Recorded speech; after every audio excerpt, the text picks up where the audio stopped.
নবীজি আরও বলছেন, আমি জাহান্নামে গেলাম, জাহান্নাম আমাকে দেখানো হলো এবং সেখানে আমি একজন ফেরেশতাকে দেখলাম। কি দেখলাম? এই ফেরেশতা আমাকে দেখে হাসে নাই।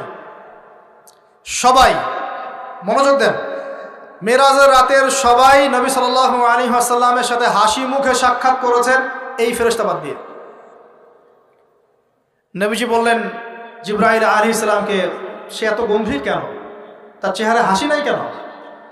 জিবরাইল আলাইহিস সালাম বলছেন, যখন থেকে আল্লাহ পাক তাকে জাহান্নামের দায়িত্ব দিয়েছেন, যেদিন থেকে আল্লাহ পাক এই ফেরেশতাকে জাহান্নামের দায়িত্ব দিয়েছেন, ওই দিন থেকে তার চেহারার হাসি চলে গেছে। আর কিছু বলতে হবে? কেন হাসি চলে গেল? খুশিতে? জাহান্নামে আল্লাহ পাকের আযাব এবং এই আযাবের দায়িত্ব পালন করতে গিয়ে তার চেহারা থেকে হাসি চলে গেছে। নাউযুবিল্লাহ। নবীজি জানালেন তার নাম হচ্ছে মালিক। কি নাম? মালিক। আমরা দোয়া করি আমরা যেন তার সাক্ষাৎ না পাই, আমরা দোয়া করি আমরা যেন তার সাক্ষাৎ না পাই। আমিন।